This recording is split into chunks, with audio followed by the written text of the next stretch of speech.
Hello बच्चों, कैसे हो आप सब। उम्मीद करते हैं आप लोग बहुत अच्छे और आपकी तैयारी भी बहुत मस्त होगी। चलिए आज हम देखना प्रश्नावली 12.1 का क्वेश्चन नंबर 5 बोला है। एक त्रिभुज की भुजाओं का अनुपात 12, 17 और 25 है और इस उसका परिमाप 540 सेंटीमीटर है। इस त्रिभुज का क्षेत्रफल ज्ञात कीजिए। चलिए इसे कॉपी पे हल करते हैं। चलिए देखिएगा तो हल करते हैं हल। इसमें त्रिभुज का भुजा नहीं दिया, उसका अनुपात दिया है। तो मान लीजिए ये कितना है जी, ये सब भुजा है, ए अनुपात बी अनुपात सी। कितना चल गया जी, 12:17:25। ठीक है, तो इसको हम x मान लेते हैं, 12x। ये वाला हो जाएगा 17x, ये वाला हो जाएगा 25x। x मान सकते हैं ना। चलिए तो हम यहाँ से लिख सकते हैं, क्या लिखेंगे जी, देखिए परिमाप यानी p से लिखते हैं।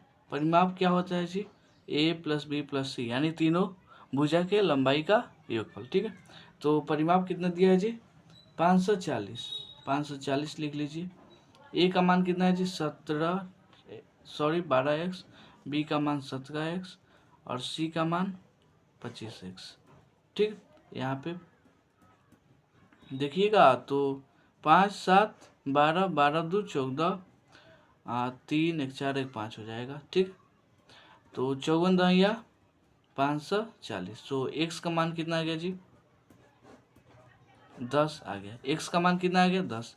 तो हम यहाँ से a का मान निकाल सकते हैं। a का मान कितना है, 12x है, तो 12 गुणे x का मान कितना है, 10, तो हो जाएगा 120 होगा ना।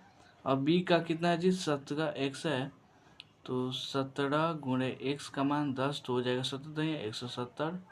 और c का मान कितना है जी, 25x है, तो 25 गुणे 10, तो हो जाएगा 250। ठीक है, इतना हो गया। अब यहाँ देखिए त्रिभुज के क्षेत्रफल का फॉर्मूला क्या होता है जी, एरिया ऑफ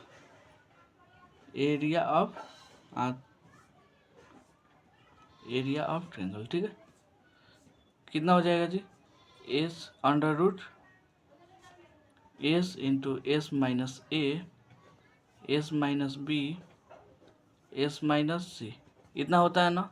तो देखिएगा तो एस का मान कितना आया है जी, देखिए एस जो होता है वो परिमाप के आधा होता है। ठीक है, तो परिमाप कितना है, 540 है, तो 2 से भाग देंगे, कितना मतलब कटेगा, 270 आ जाएगा एस का मान। तो जहाँ जहाँ एस वहाँ पे 270 माइनस ए का मान कितना है जी, 120, 270, बी का मान है 170 और 270, सी का मान कितना है जी, 250 है। ठीक है, कोई दिक्कत नहीं है। अब यहाँ पे देखिएगा ये 250 है। ठीक है, 250।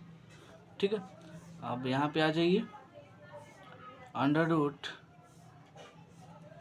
270, ये देखिए 270 में से 120 गया तो 150 बचेगा, और ये वाला 100 बचेगा, और ये वाला 20 बचेगा। ठीक है, कोई दिक्कत नहीं है। अब इसका फैक्टर कर लीजिए। फैक्टर करिएगा तो कैसे होगा जी, ये वाला हो जाएगा, चलिए 9 गुणे 30, इतना हो जाएगा। ये वाला 150 कैसे तोड़ सकते हैं, 30 गुणे 5। ठीक है, 5 15 हो जाएगा। फिर 100 को 100 लिखने दीजिए।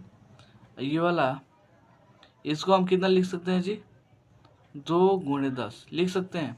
अब देखिए पेयर इसका लग गया, और इसमें देखिए 5 दूना 10, ऐसे फिर से लिख लेते हैं। ठीक है, थोड़ा भी आपके मन में डाउट नहीं होना चाहिए। ठीक है, तो हो जाएगा 9 30 गुणे 30, ये वाला देखिएगा तो 100 को हम ऐसे लिख सकते हैं, 10 गुणे 10, ये वाला 5 दूना 10, ये वाला 10। ठीक है, तो कितना हो जाएगा जी, देखिए कितना हो जाएगा, 9 का हो जाएगा 3, 2 को 30 है तो 1 को 30 बाहर निकलेगा, 2 को 10 तो 1 को 10, फिर इसमें से 10 सब तो बाहर निकल ही गया। अब क्या हो जाएगा, 3 3 का 9, 3 को 0, 1 2 3 सेंटीमीटर स्क्वायर। यही क्या हो जाएगा जी, इस क्वेश्चन का आंसर हो जाएगा। उम्मीद करते हैं समझ में आ गया होगा। चलिए मिलते हैं अगले वीडियो में अगले क्वेश्चन को लेकर, तब तक के लिए धन्यवाद।